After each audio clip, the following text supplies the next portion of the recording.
Good afternoon, everyone. My name is Lawrence Douglas, and I'm in the Department of Law, Jurisprudence, and Social Thought.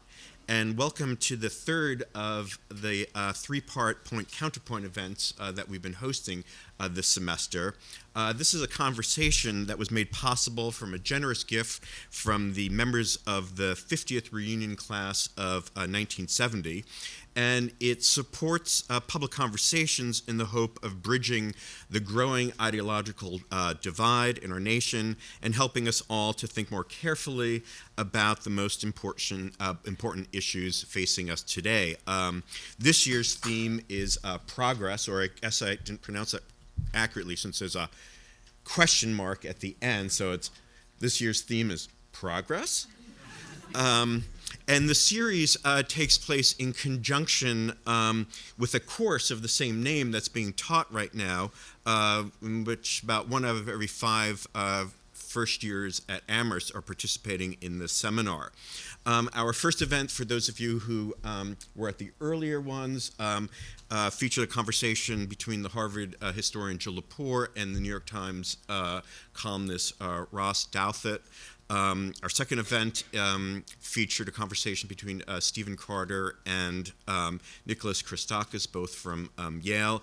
And this afternoon, we're delighted to welcome Elizabeth Kolbert back to Amherst College because she's been here on a couple of times in the past. And as many of you no doubt know, Kolbert's been a staff writer at The New Yorker for about 20 years now, since 1999, writing primarily, though not exclusively, on matters of climate change. She's perhaps most famous for two terrific books, Field Notes from a Catastrophe, and then more recently, The Sixth Extinction, which won the Pulitzer Prize in 2015. And I should mention, these books, even though they might sound a little bit like downers, they're actually leavened with a lot of really kind of wonderful humor, and they are available for purchase. And think Christmas, Hanukkah season, so nice gifts with the author who's also willing to sign. Betsy has also received many other awards and distinctions. I won't embarrass her by enumerating them or fuel my envy, but I'll mention that she received this year the Pell Center Prize for Story in the Public Square. And perhaps most notably, Kolbert is the mother of Ned Kleiner, Amherst College class of 2016. So please welcome Elizabeth Kolbert back to Amherst College.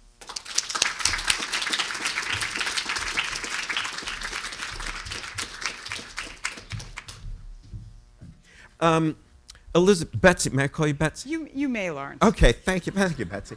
So Betsy, I'm going to maybe try to defend human beings for a little bit. Good luck. I just kind of thing I like to do.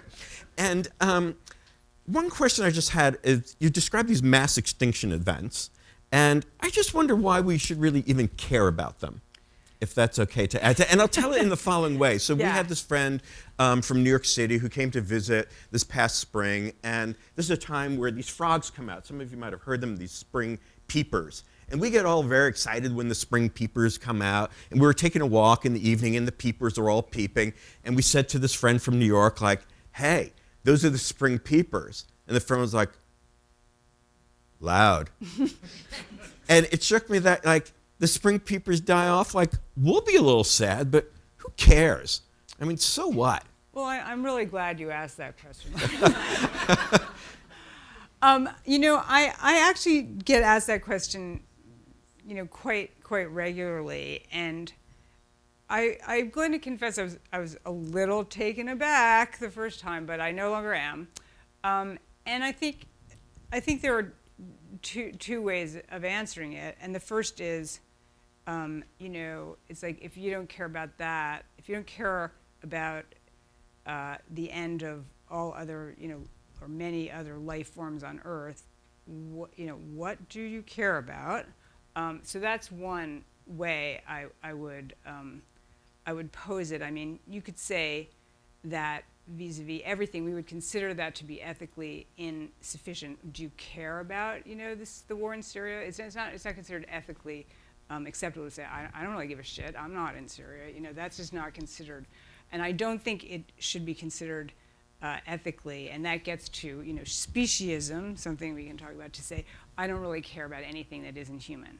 But if you insist on that, and there doubtless are people who have feel that way just intuitively, and there are probably even people who could construct an argument. I would probably wouldn't agree with it, but it could be done. That's all you should care about. King of Beasts and all that. It's not a good moment. You wouldn't want to precipitate a mass extinction. You wouldn't want to be alive during a mass extinction. One of the sort of questions about a mass extinction is how does it even happen? It's not really that easy to eliminate, a large percentage of life on Earth. And one of the sort of theories about how it could happen, how things can just start to unravel, is you get these cascading effects, and you pull things out, and you might be able to pull out the spring peepers. There are doubtless many things, and I'm not a biologist. There are probably biologists in this room who could tell us what does depend on the spring peepers, eating their eggs, doubtless, and eating the adults. So, you already are seeing many food webs collapse.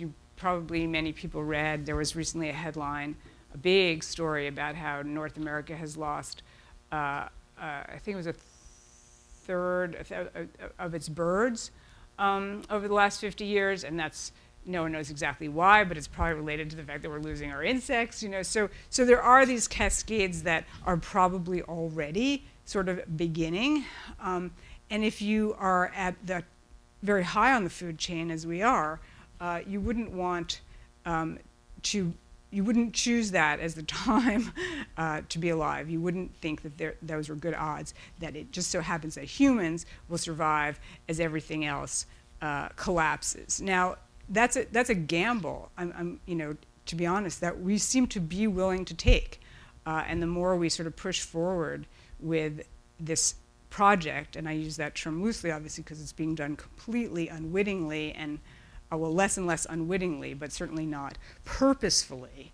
The more we are playing this roll the dice kind of game, and I don't want to say we're going to find out. I don't want to say even your generation is going to find out. But the longer this goes on, the worse the odds kind of get, I think. Right. Yeah. And also just about the kind of the ethical dimension of things, like you mentioned the war in Syria. I mean, it's one thing to have. Well, let me ask the question a little bit differently.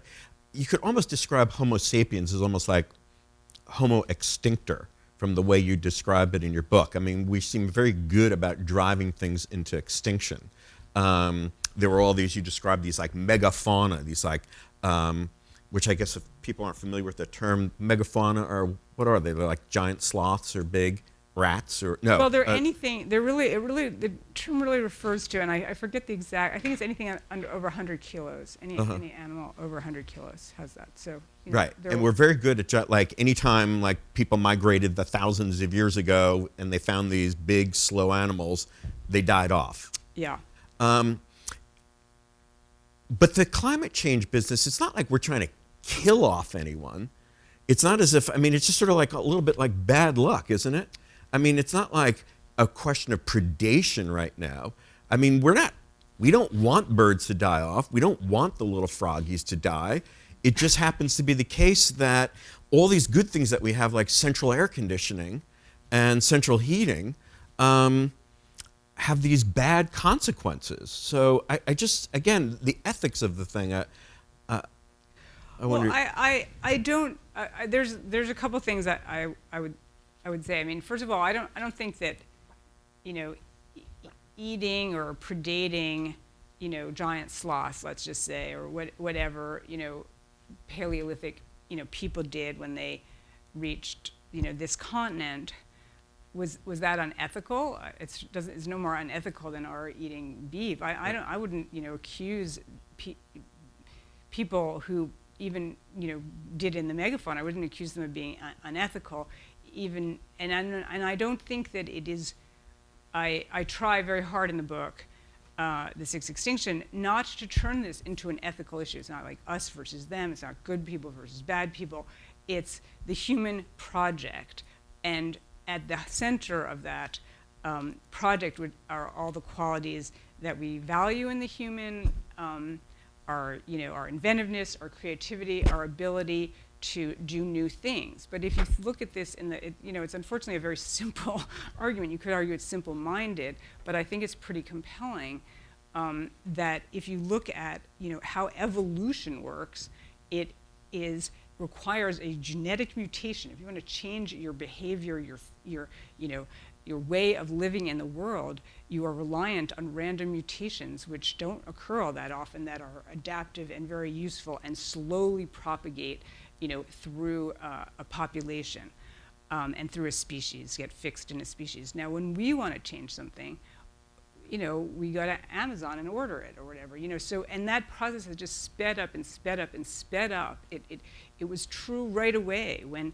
people arrived in a new place and brought weapons with them. Well, animals just don't have weapons, You've got to evolve a new form of predation. And that arms race, which is always going on in evolution, is a slow process, and it tends not to lead to extinction, because if you do in your own prey, you're in big trouble, okay? Now, we are a species that can do in one species and go on and move on and do in another species, and that makes us extremely dangerous. I mean, that's just a fact to other species. And are we so dangerous to other species that we are a danger to ourselves?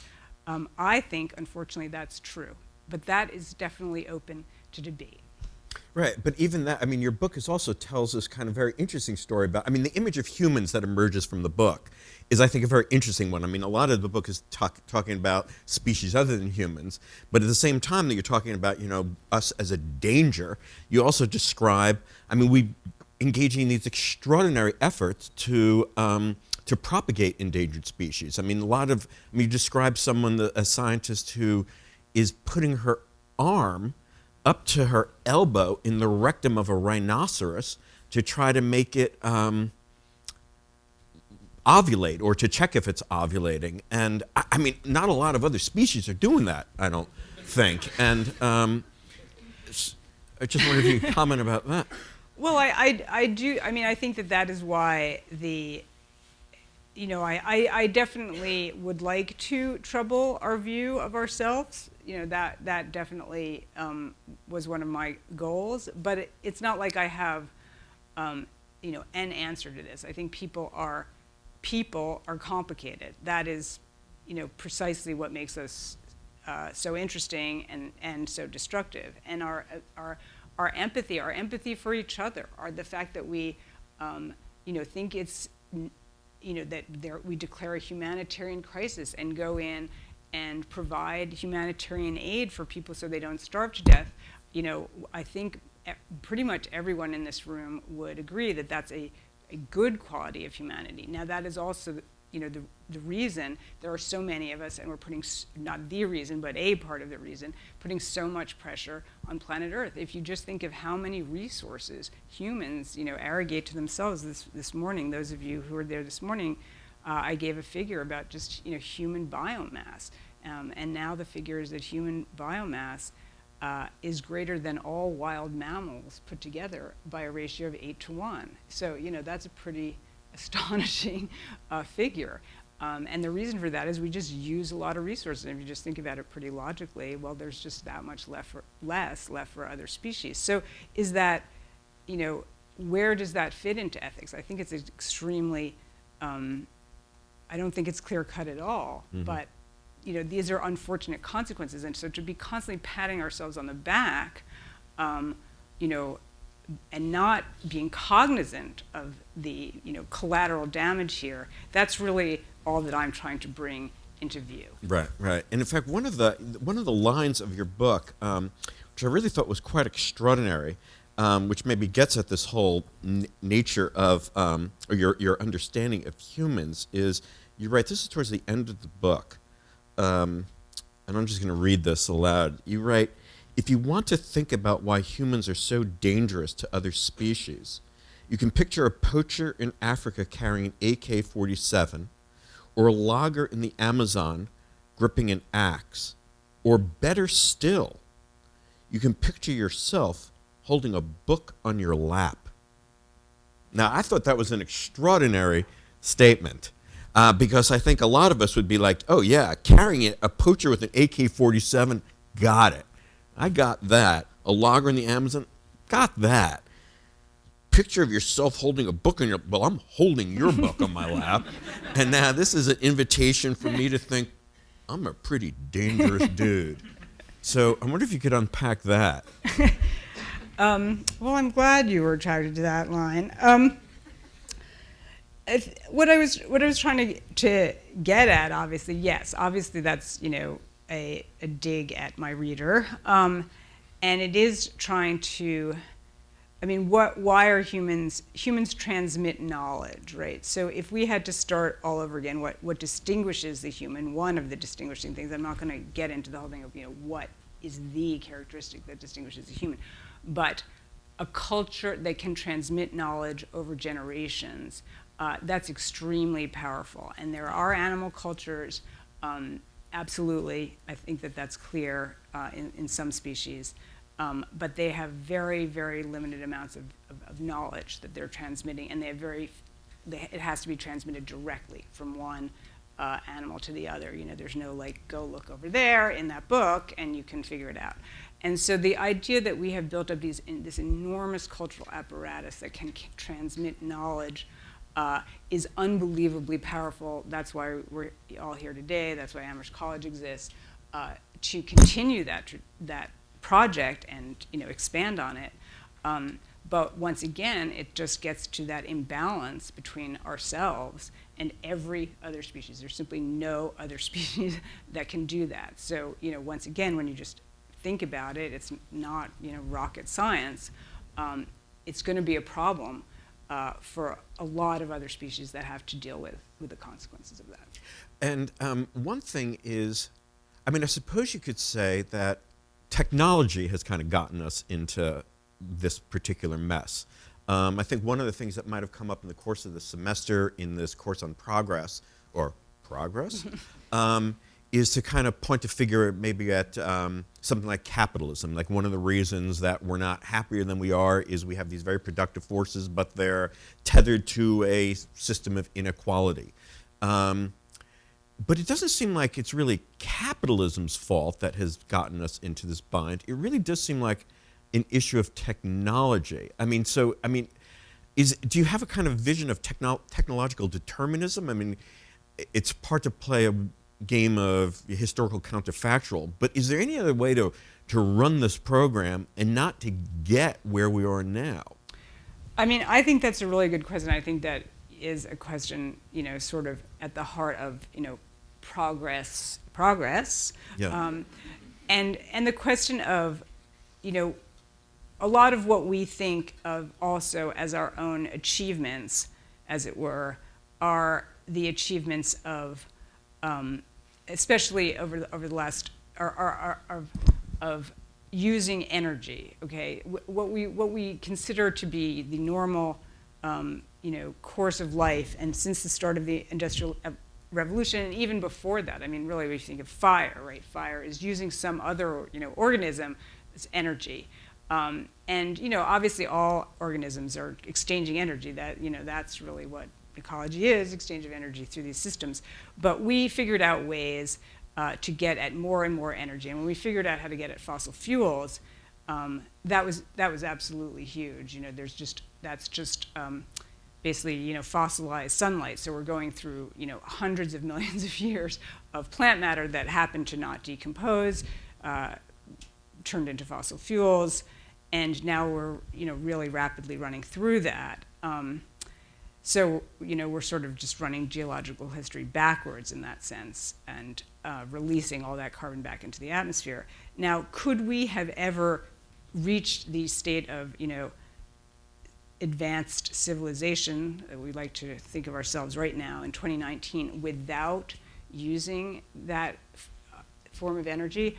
I personally don't think that would be possible, though I'd be certainly happy to, if anyone wanted to argue, if you want to argue, that it seems pretty clear that we are very much a product of, we all use, if you think of what was possible to do when we were only using the calories that humans or maybe draft animals could consume, we were extremely limited by what we could do, and we did a lot less, damage to the planet at that point. And as soon as we found that we could use these sources of energy, well, then we unleashed forces that were many, many times. So even though I would argue there is a continuity of human history, I do think the last 200 years, there's a very good book by a historian called Jeremy McNeil called Something New Under the Sun, and it talks about these since the Industrial Revolution, something really new has happened to planet Earth. And do you have any kind of, if technology in a way has sort of gotten us into the fix, and we can always talk about kind of the absence of political will, which I'm going to kind of bracket that as another. But if, for example, you were made, master of the universe, right, or just master of the planet, are there ways right now where we could walk this, not maybe walk it back, because one of the things you talk about is the effects are going to continue to be sort of like turning an ocean liner around where, is there hope for these people out there? and are there things that you can say to, well, there's technology that's out there, the question is the political will? Well, I think that also is, I do think that is the, one of the great, questions of our time. On the one hand, the political will, and on the other hand, do we have the technology? Now, we do have a lot of, amazing technologies. A solar panel is an amazing technology. It's a way to take the current output of the sun and use it to make energy as opposed to the fossilized output of the sun. And way more sunlight, I forget what the figure is, but it hits the Earth every day than even we can consume. So, that's a miraculous technology. We should obviously be making a lot more use out of it. But the question of, I think as we move forward, and in fact, I've been thinking about this a lot recently in the context of a book I'm trying to write, there are a lot of technologies on the horizon. There's genetic engineering, there's species that are potentially, at reached very low numbers, and this is happening, even as we speak. You don't have to get to the point, although doubtless, I shouldn't say doubtless, but quite possibly we will, where we will resurrect animals that are extinct, but where you could, basically expand the population, the genetics of a population. A lot of animals, when they get down to very low numbers, they're it's called a genetic bottleneck. You have traits that that are deleterious, but that's all that's left. So, right now, even as we speak, there's an effort, for example, in the black-footed ferrets. Do people know the story of black-footed ferrets? They were really decimated in this country. In the West, they're a Western animal. They were down to like 22 individuals. Many, many millions of dollars have been spent to try to bring them back. But they have,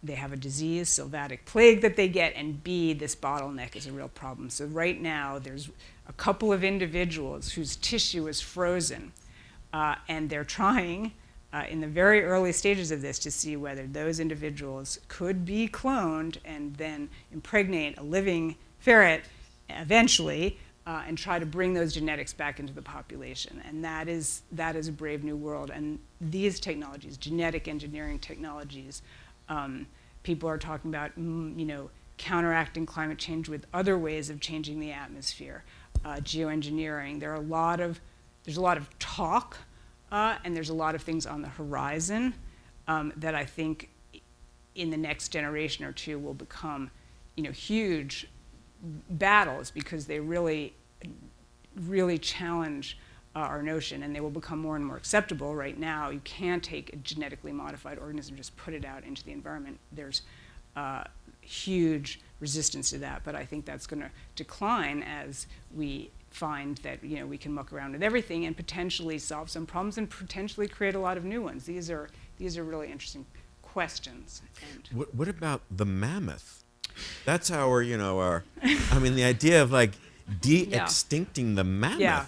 Betsy. Yeah, well, there's a lot of talk about this. There's a guy named George Church at Harvard, and I do want to emphasize this is a lot of talk. Mm-hmm.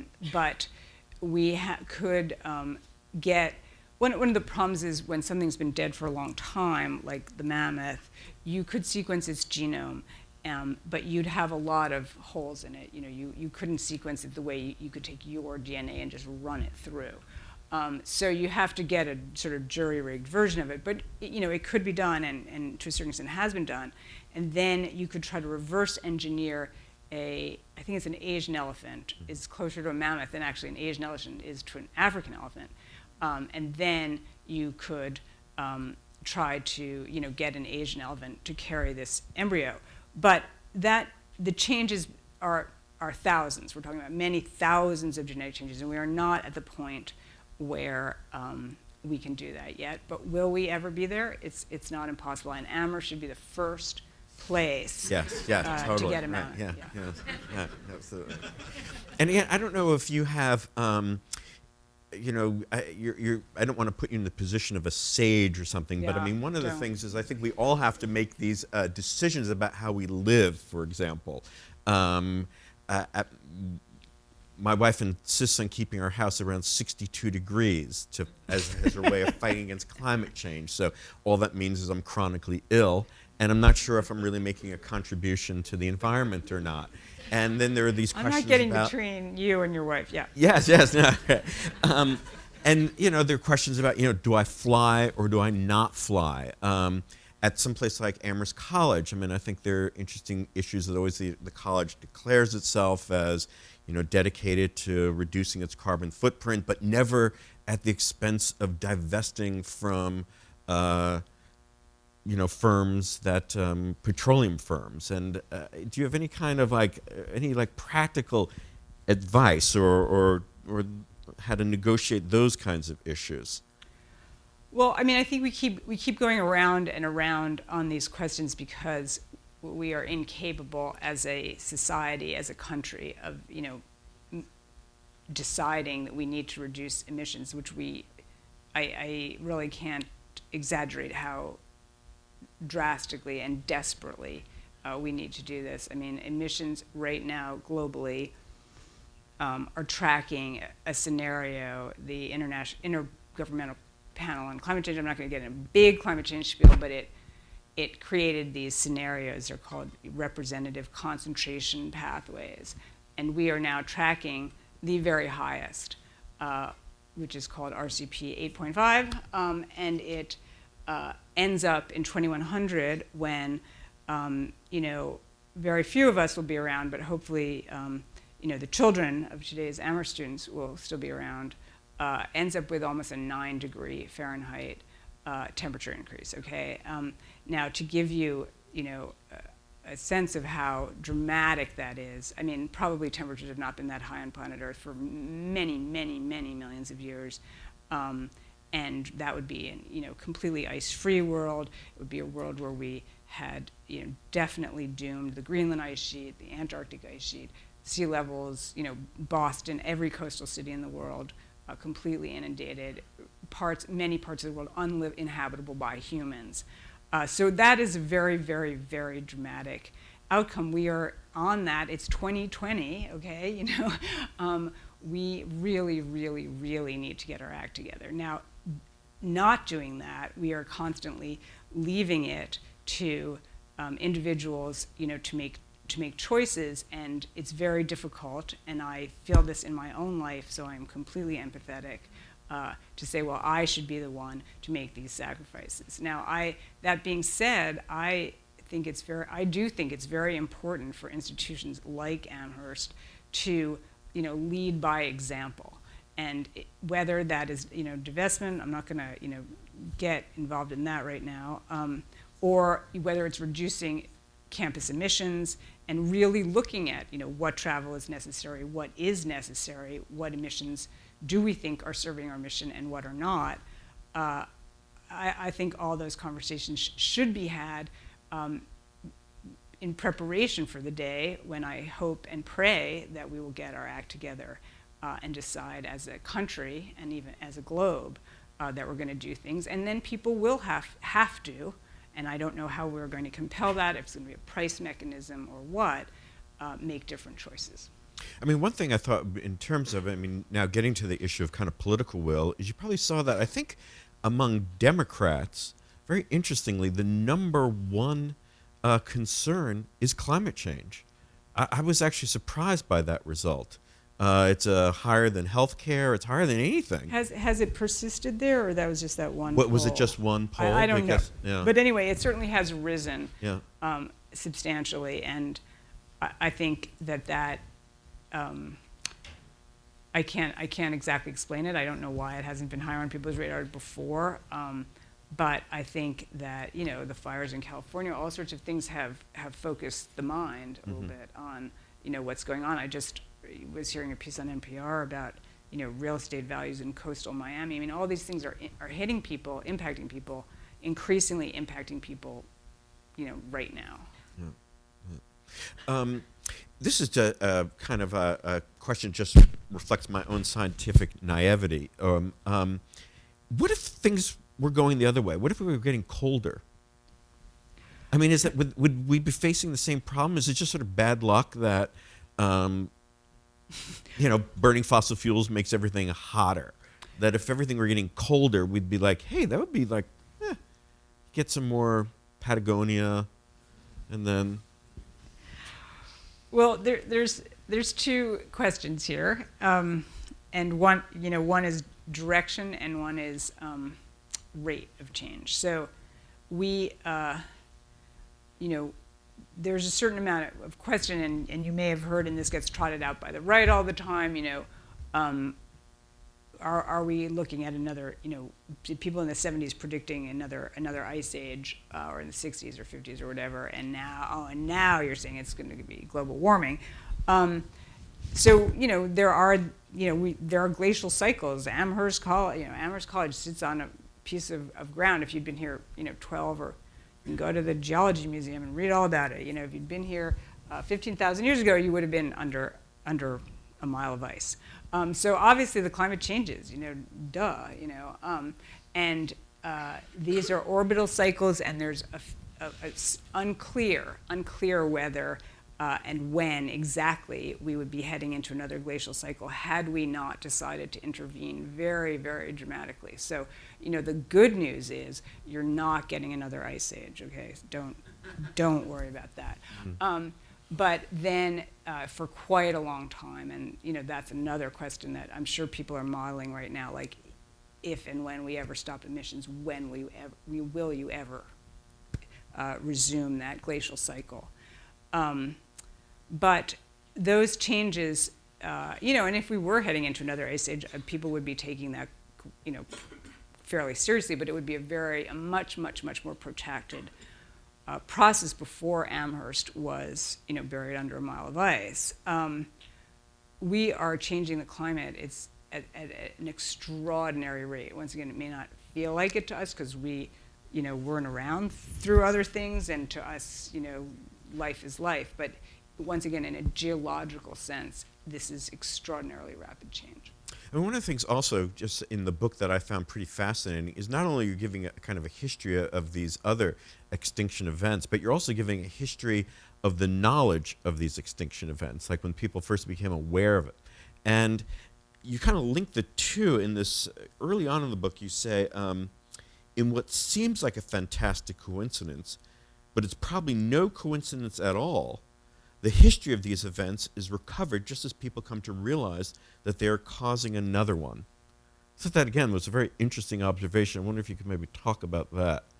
Well, the idea there was simply our knowledge of the history of Earth, and all of the things that come along with being, what we think of, and once again, maybe 100 years from now or 200 years from now, we won't be thought of as an incredibly sophisticated society, but what we think of as an incredibly sophisticated society, and unlocking, I guess you would say, or solving a lot of these questions that really puzzled people for a long time. For quite a long time, they didn't puzzle people because they didn't realize they were a puzzle. And then after the beginning of the scientific, sort of what I'll call the scientific revolution, people puzzled over this. How do you get species? Obviously, Darwin, solving that after much cogitation by many very smart people, and extinction was one of those. Was a puzzle. Like, why would it happen? How would it happen? And extinction actually, as a concept, interestingly enough, predates evolution by about 2 generations. So people realized that animals went extinct, and one of the New World, this area, New England, upstate New York, was key to that because people started to unearth mastodons in particular. Not so much mammoths, whose fossils look a lot like elephants and mastodon teeth. Once again, you can go to the Geology Museum and see that. Mammoth teeth are very much like elephants, so there are a lot of mammoth, in Siberia, mammoth bones. They were just categorized as, elephants that had been washed north in the flood. So that was how that was explained for quite a long time. But then people in North America started to find mastodons and mastodon teeth, which are very different from mammoth teeth and elephant teeth, and they were a tremendous mystery. And that actually, it was on the basis of that people began to sort of realize there were animals out there that no longer existed. Mm-hmm. And again, this is just another quote. Maybe you've already answered this, but I thought it was interesting. Extinction finally emerged as a concept, again, probably not coincidentally, in revolutionary France.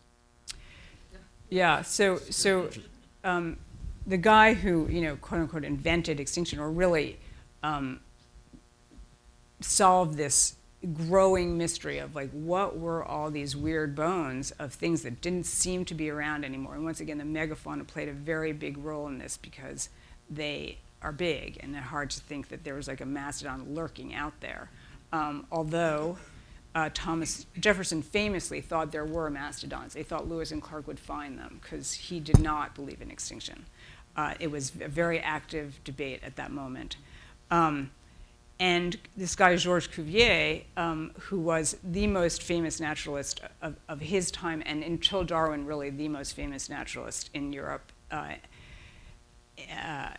has really been forgotten because some of his ideas were right and many of them were wrong, announced, okay, extinction exists, it happens, and it happens because of these catastrophes. He called them revolutions on the surface of the earth, and he was very much a product of the French Revolution. He lived through the Revolution, he lived through the Terror, and as you all know, a lot of ideas were on the table in the French Revolution, and it seems, once again, I certainly can't prove it, but it seems like that moment of rethinking things was key to his insight.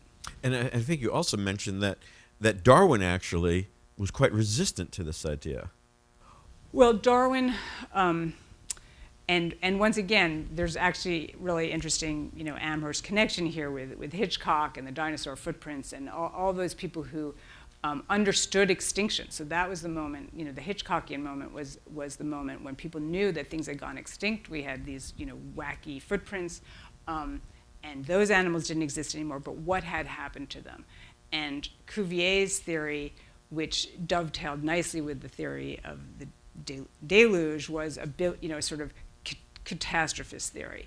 And then Lyell, who's the key figure in the history of geology, those of you who are taking geology will doubtless bump into him, who argued things only change gradually. And it wasn't like things mostly change gradually, it's things only change gradually. So that was his answer to this unscientific, sort of religiously based catastrophism.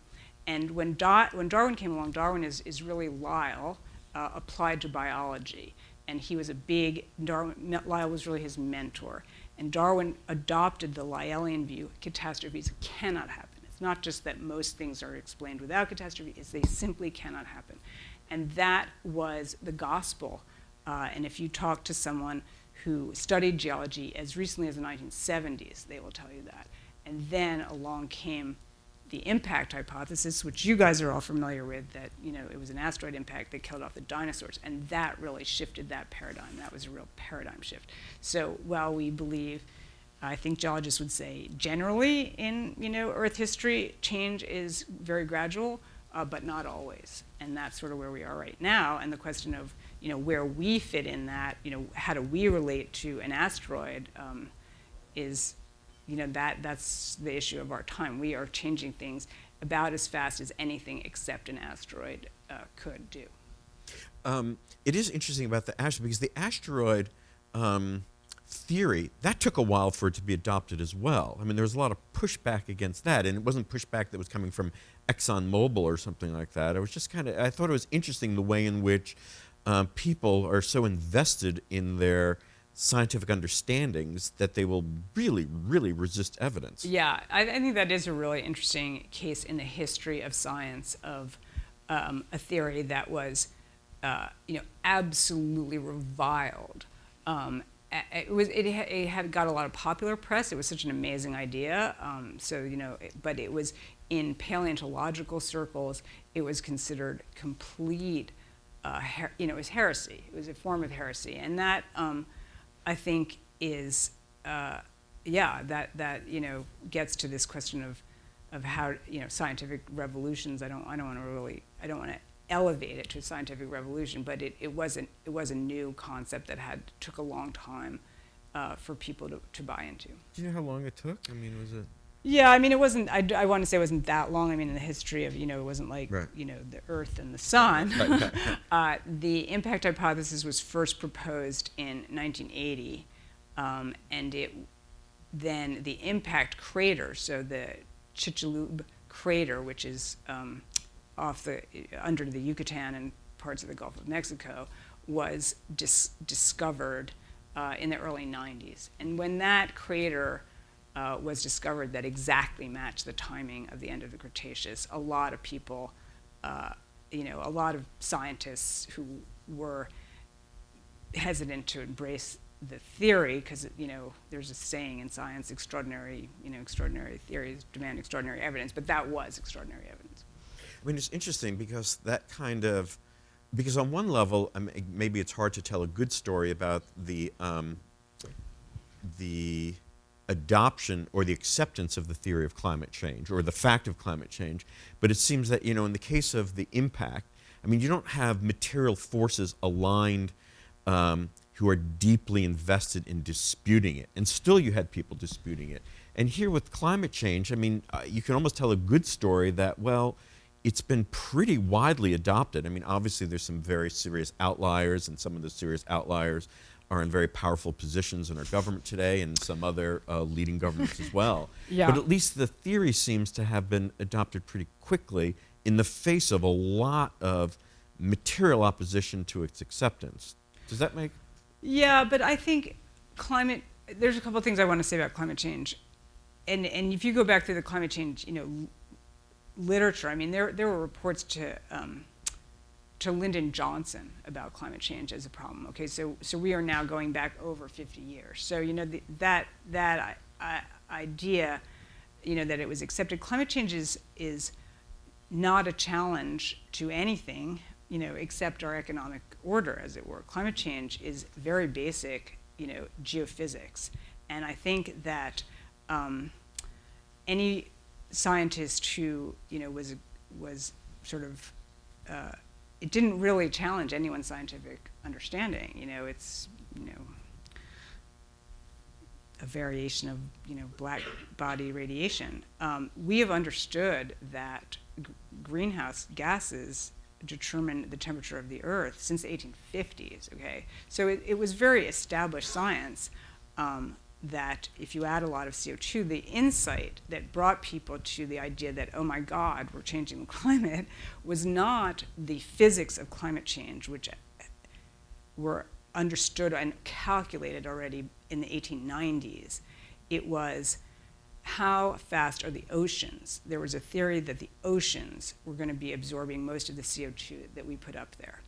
And as soon as people started measuring CO2, and this was in the late 50s, in the atmosphere, they realized, oops, that's not true. The oceans are not going to absorb all of our CO2 that fast. It's going to, and then as soon as that happened, people realized this could have significant consequences. So we haven't exactly jumped on this idea, but it doesn't have the same scientific dynamic. That, I think, is a much more political dynamic. Mm-hmm. And do you have any, I mean, this is, again, maybe this is a speculative question. I don't know if you have many opportunities to actually talk to climate deniers, climate change deniers. I mean, in my own work, I sometimes have contact with Holocaust deniers, and people sometimes ask me, do they actually believe what they think. And my basic answer is no, they don't. It's actually bad faith, and I don't know if you have any kind of insight into that. I think that's a really interesting comparison, and I think that I don't have a lot to do with climate deniers, which is, except, to the extent that of a very garden variety, in some sense, we're all climate deniers. We're all like living, going on, living as if, this somehow is going to get solved.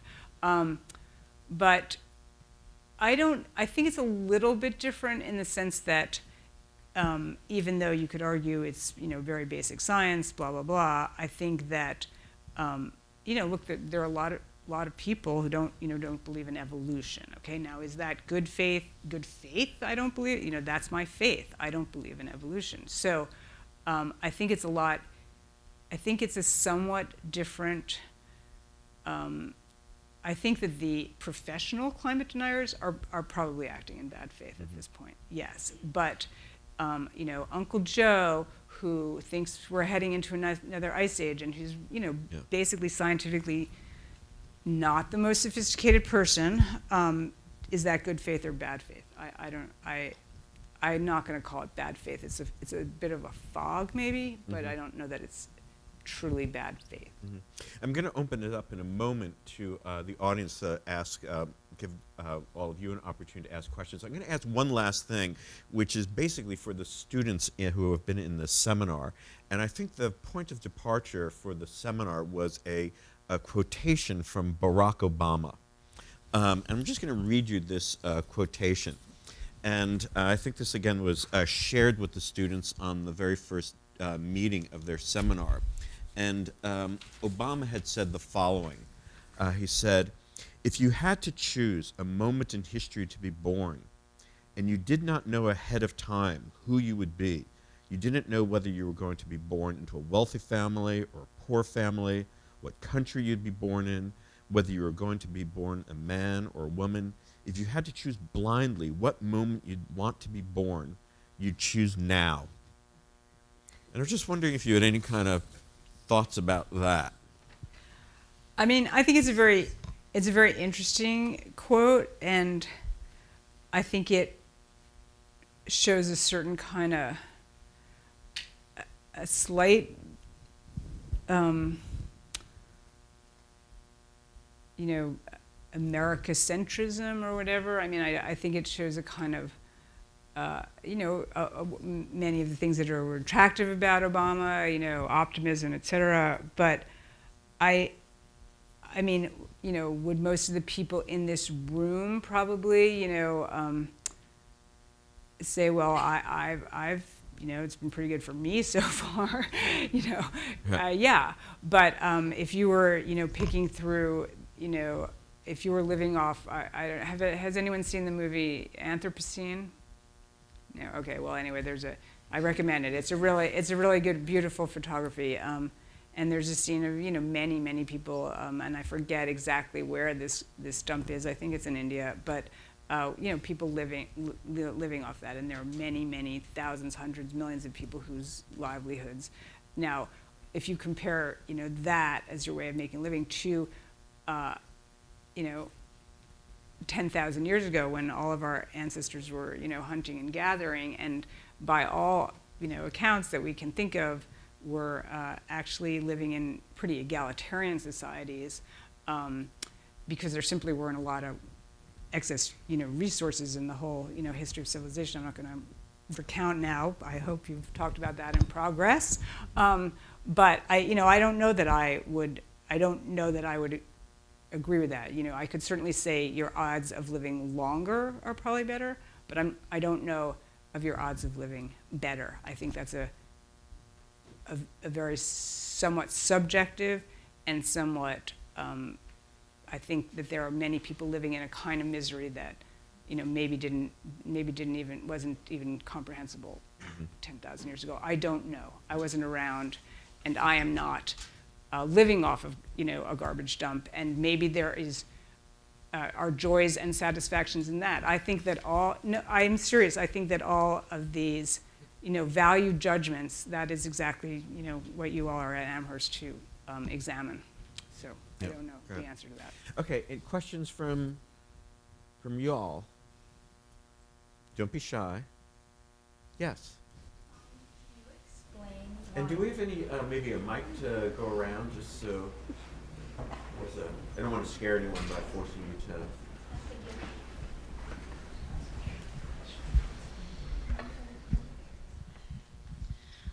Can you explain can you explain why climate change has become such a politicized issue in this country, and why globally it hasn't been accepted as an issue that we all need to collaboratively address? That is a really good question. I was going to ask it, but I decided to.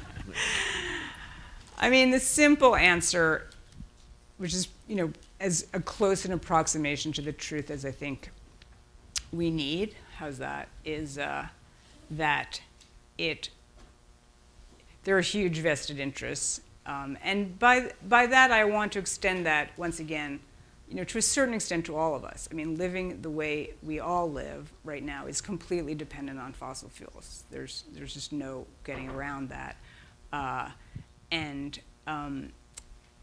there are huge industries in this country in particular. I mean, the US is now an oil producer again, one of the world's major oil producers.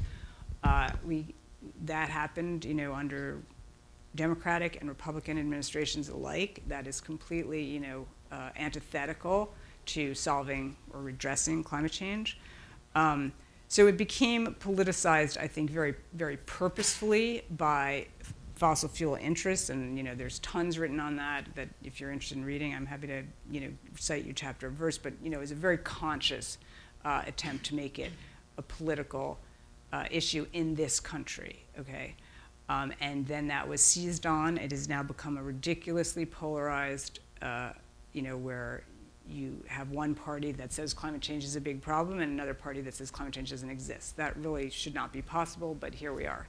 And then you have, if you were to take the next step and we would all acknowledge that climate change is a big problem and we'd all say we need to address it, you would then face a huge global problem, a huge global equity problem, which we never quite get to because we never take that first step. But then the question is, well, the US has blown through, we personally, not personally, but in the US is still responsible for more CO2 that's up there in the air right now than any other country, right? And if I'm a the least developed countries as they're officially known, official bloc at the UN, say, I should cut down on my CO2, my fossil fuel consumption, because you guys already, screwed up the planet, screw you. And so that global equity issue, which I think is huge, we never even reach the point of having that conversation because we keep getting bollocksed up in whether or not this is a problem or not. So it's a very difficult issue to solve, even if you're well-meaning, and we are not well-meaning at this point. Yeah. I was wondering how you would respond to claims by governments of some developing countries that say that countries like the US had their economic power and influence in the world largely powered by or influenced by their use of fossil fuels, and that now it's the turn of these governments to use fossil fuels to gain that same sort of economic influence. I mean, how would you reply to that? Yeah, I mean, I think that's a very difficult argument to counter. I think that it's very hard to say, well, don't do what we did, do what we now say. And I think our moral standing to say that is approximately zero. But that being said, and once again, the only hope here, if we must have hope, is that if I'm, let's say, India, which is soon will be the most populous country in the planet, and has a huge coal reserves and uses huge coal reserves and is ramping up its coal consumption, I'm going to be hammered by climate change. So I do have an interest in addressing this, And many, many, many gazillions of man hours, have gone into trying to come up with a way forward that is both acceptable, to developed countries and developing countries. And one of that has always been, technology transfer, money transfer. We're not doing this by just, telling other countries what to do. Now, as I say, we keep taking, one teeny step forward and then several steps backwards. And that's what, I'm not going to go into the whole, Paris Accord, but Paris was a teeny step forward, and now we're taking a big step backwards. There's another hand over. Did you have a? Yeah. Hello. What do you think nuclear energy has? What role do you think it will play in the future of our planet? That's another really good question. There are some people whom I think are very smart, who would say there's no way we're not solving climate change. I have to make that point because it's already, we've gone down too far down the road, but dealing with it without nuclear.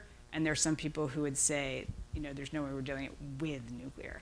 And there is a lot of nuclear going up around the world, but not in this country. It's not generally in the West. Germany is actually closing its nuclear power plants, as you probably know. So after Fukushima, there's a lot of reluctance to say, let's just go full bore into nuclear. And one thing that really, right now, the U.S. is also closing nuclear. A lot of our nuclear plants are very old. And we're actually shutting them down, and we're not building new because it's extremely expensive. So right now it's just not competitive, but potentially you could get a lot of power out of nuclear power. And you could get a really lot of power out of breeder reactors where you recycle the fuel. But most countries that even have done it, it's quite dangerous. It produces plutonium, bomb-grade plutonium. So these are very, very tough geopolitical and environmental questions to answer. And another point that I would just raise is that the U.S. has never come up with a place to put nuclear waste. So all of the nuclear waste that has been the radioactive rods, the rods that we pull out of the power plants that are still extremely radioactive and very hot, sit at the power plants today. We've never found a repository for them, and the Trump administration was going to go back to an old plan that had been abandoned, but I don't think they've done anything because they are incapable of doing pretty much anything. So we sit. We just sit there and we don't know what to do. Questions?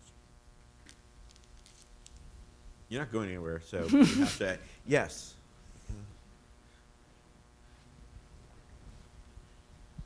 So in our class, we are currently reading about Weber, and he said the leaders and scientists or teachers have completely different, roles in the society, because those who are engaged in, teaching or academics are kind of like expected to provide the truth, or if you want to do this thing, then do this thing like that.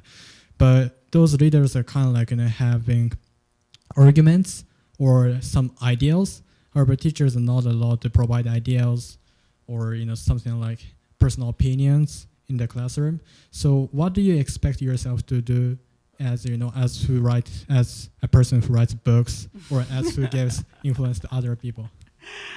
Oh, well, that's a good question. I set the bar pretty low, and what I'm trying to do in general is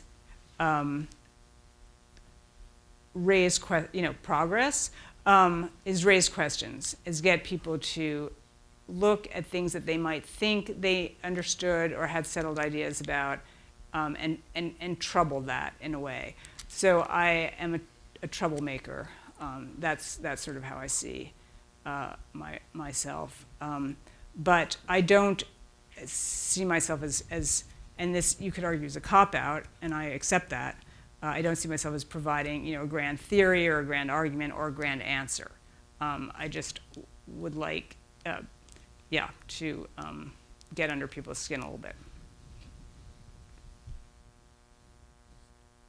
Next question. Nishi.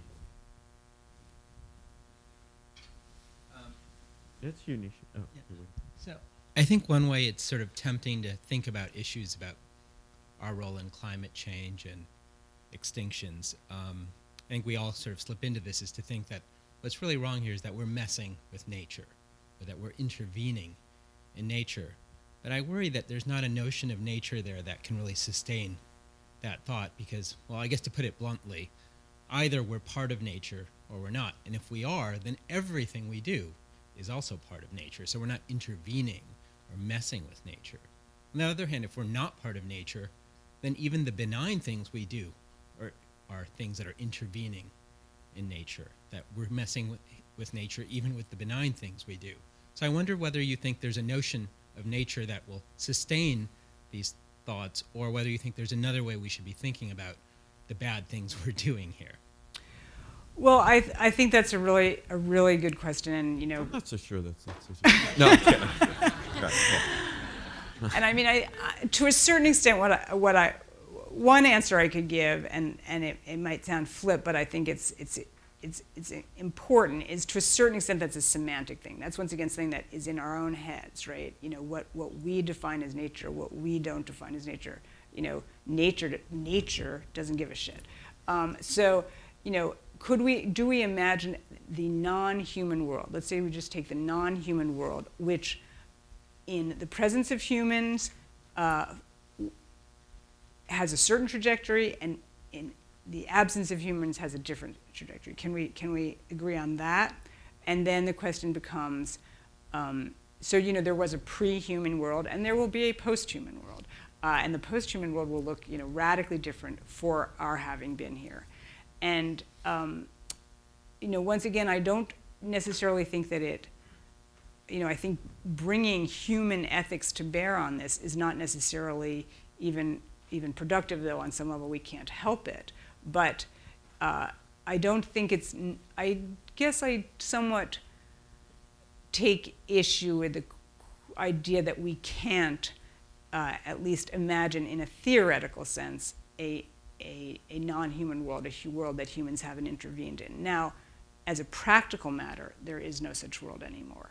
And that's what we're dealing with right now. And it's still the case that, we can't make nature do what we want, right? It's still the case that, we are changing the climate, and we're not doing what we want. We're not making it do what we want. When that hurricane comes on, and we're not making it, it's not our product. So there's a lot of things that we're doing, and this is where things get, super, super messy, right? Where we're having an influence, but we're not determining it.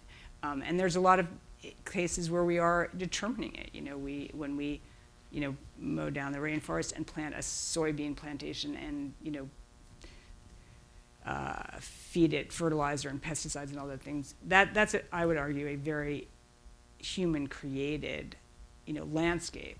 But there's all sorts of intermediates, and that's increasingly, the nature that we're dealing with is that which can survive alongside us. And, what you call it or don't call it does that matter as much as, what's happening. And I think one of the also other things I would say is that we're realizing that even as we have a tremendous impact on everything, we don't understand a lot of things. I mean, that non-human world, we only have access, to what we look at and what we can try to imagine is going on. But most of it is going on imperceptibly to us.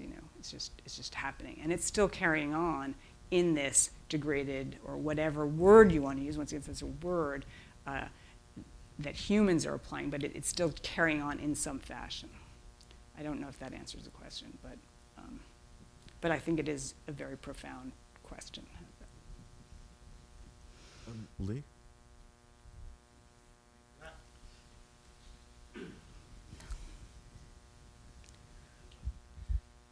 So I'm wondering if you have any ideas for technological interventions that might not be the commonly discussed ones, if anything in your writing and talking to people gives you ideas about unexpected areas where a technological advance could make a big difference if somebody wants to take a long shot bid at working on some kind of technology that will have a large impact? Wow, that's a good question.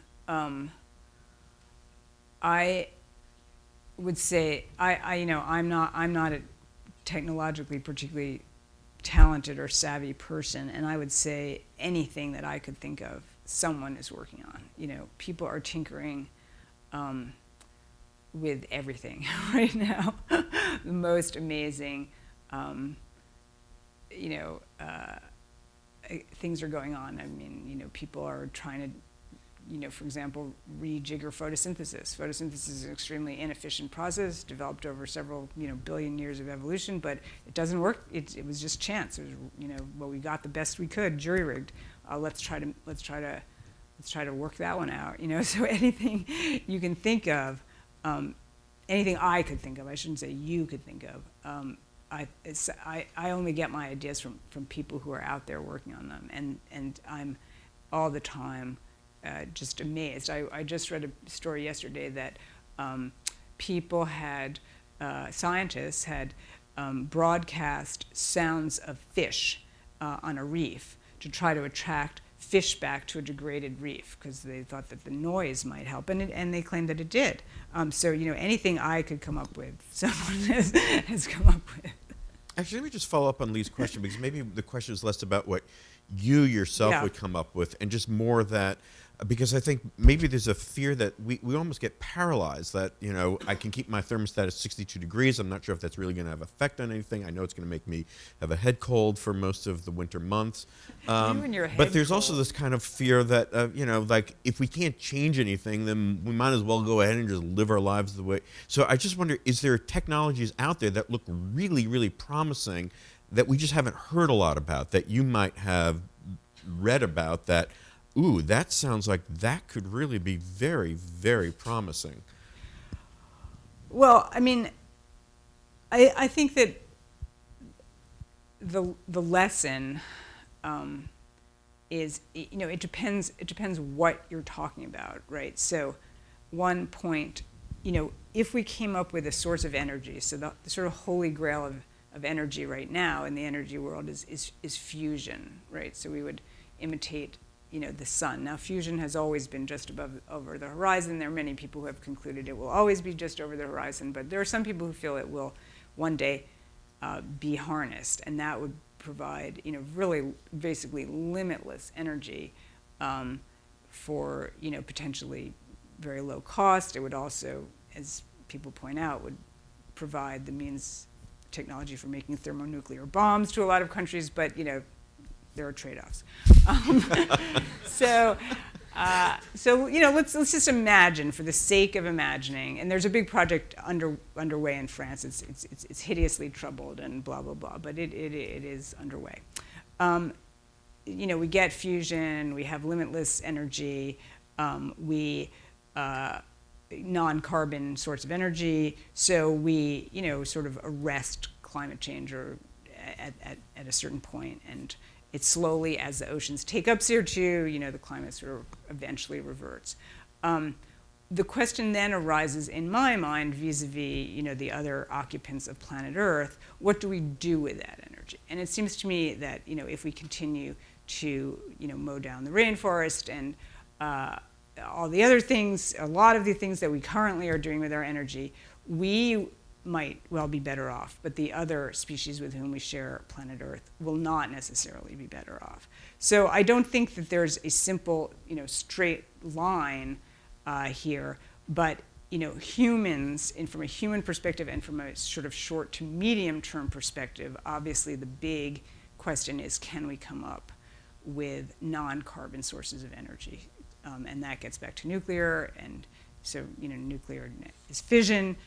Next generation nuclear people talk about, and then the absolutely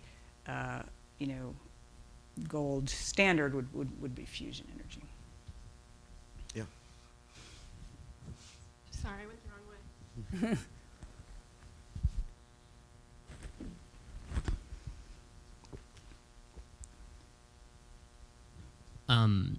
it seems like, a lot of us know things about climate change, find it devastating. I just wonder, as someone who spends so much of your time and effort learning about this, how do you deal with the just unbelievably devastating reality, like on an emotional level? How do you deal? I don't think I don't have a good answer for that. I think that it's really hard, especially now. I've been writing about this for almost 20 years, and the world has gone. It's not like just that the world hasn't made progress. The world has gone very dramatically, backward. I mean, emissions are way, way up over that period, and the politics really in this country, haven't. I would guess on some levels you'd say they've gotten better, on some level they've gotten worse. So, it's not a. It's a very unhappiness-inducing situation. But I don't have like, the routine I do in the morning to psych myself up, to get through another day. As Lawrence would tell you, I'm a pretty gloomy person. So, maybe I just started with a baseline of gloom, and this is just sort of, but it's very, and it doesn't reflect well on humanity, right? And, this gets back to, we were talking this morning about, reason and all that. It doesn't make people seem very rational. People do not, at this moment, strike me as behaving the way, a enlightened, rational society would when you've been told 400 gazillion times that what you're doing is not safe, and you can see it. You can see the sea level rise, and you can see the temperature rise, and you're just like, twiddling your thumbs.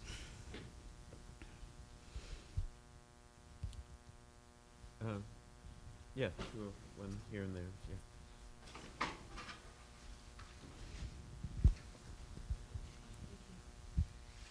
Thank you.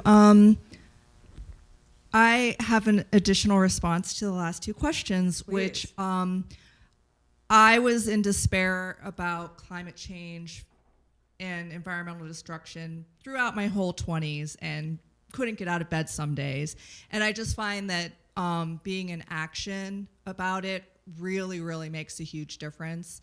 And we don't have one solution. There's never going to be one solution to climate change, but there are already like dozens upon dozens of solutions to climate change, and we have to do all of them to make a difference. And some of them are very simple. You've mentioned so many of them, and some of them are very simple, like planting trees is one of the biggest things we can do. Switching to sustainable agriculture because we can sequester carbon in the soil.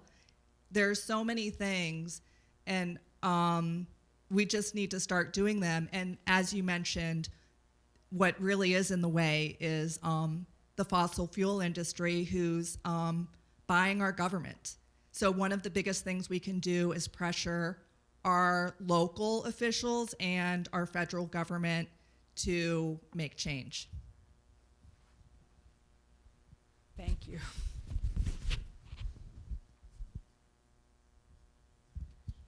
This question kind of piggybacks on that in terms of personal action. I mean, we often read, or I've read, some of the biggest things you can do. I already, have had my kid, but, to just have one child or not to have children or to eat a plant-based diet, to make a choice like that. And then my son gobbled up the turkey that his father cooked, with great glee. And he would say, it makes no difference what you're doing, Mom. And you're just making yourself feel good because I made these choices years ago and it feels right to me. Do you tell young people, do you tell your child that it makes a difference? And if millions of people made these choices, it does make a difference, even if the government is slow to make change. Yeah, I mean, I think once again, it's not like a separate category of ethical action, right? I mean, does it make a difference, if you don't cheat on your tax returns, let's say. I mean, leaving aside the question of getting audited, which is very, very unlikely these days in the Trump administration. There's certain things that you don't do because you consider them unethical, and you don't say to yourself, well, is this really changing the course of history, right?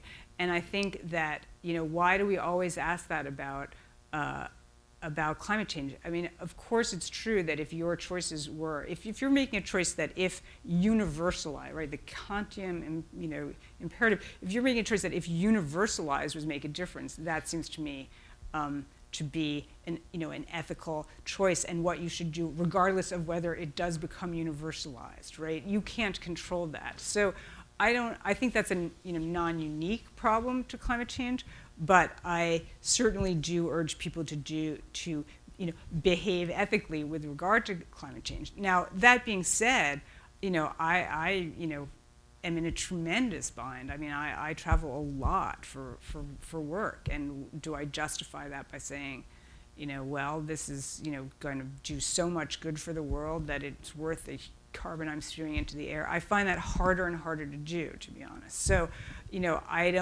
I try not to preach, to be honest, because my carbon footprint is as bad as the point whatever % on this planet. So I'm in no position to do that. But that being said, I don't think that you should let your son browbeat you. Yeah. We have time for one more question. If there's, yeah. Okay. It might be a little bit kind of maybe bringing a couple of things together as far as like what should we do and who gets to do it, who gets to decide. But I guess I wonder, maybe not on a can it happen level, but more on a policy level. Like, what's your view of the Green New Deal or the Green Industrial Revolution, which is the platform for labor in the UK, or even in China, the goals that it set out in a completely different, non-democratic way. But these large sort of policy advancements, I guess, or being put forth before voters or not being put forth before voters in this case of China. What's your take on those policy-wise? Well, that's a very complicated question, so I'll try to address it pretty simply. I mean, the Green New Deal is unfortunately, fortunately or unfortunately, it's a political document. It has no policies attached to it, no legislation, and I, sort of defy someone to write the legislation that would result in the Green New Deal. So it was very consciously a set of principles that we should, aspire to. I am on some level, heartened by that, and a lot of people getting behind it, and I say, if it feels good, do it. No, I mean, if it unites people, if it unites labor and the environmental movement, great, and people fighting for social justice, all of those forces, it was very consciously designed to bring people together, so great. What really worries me is it has rejected the last generation of thinking, which is we need a price on carbon, and we need it now. And no one has come up. I mean, if you do all these great things, install a lot of energy, solar power, et cetera, and you don't back out the fossil fuels that you're using, you are just not really solving the problem. And in some level, that's what we're doing right now. You will always hear, well, we're putting up a lot of wind and we're putting up a lot of solar, and that's true. But we are also burning a lot of gas, increasingly less coal, but a lot of natural gas. And we are driving increasingly actually fatter cars and using more gasoline. So, we need a mechanism to stop what's bad and encourage what's good. And economists, whom I don't place all my faith in by any stretch of the imagination, would say the only way to do that, only way to influence behavior on a mass scale in a capitalist country is with a price. So I worry that having turned against a carbon tax, we're just now going to fight about, that. So that's my worry about the Green New Deal. And maybe just the very final question is, would you be prepared to sign copies of your beautifully written and Price to Move books that are... Yes, makes an ideal stocking stuffer, yes, absolutely. Exactly, right. Yes. Well, yes, again, thanks so much for this conversation. Yes, thank you all.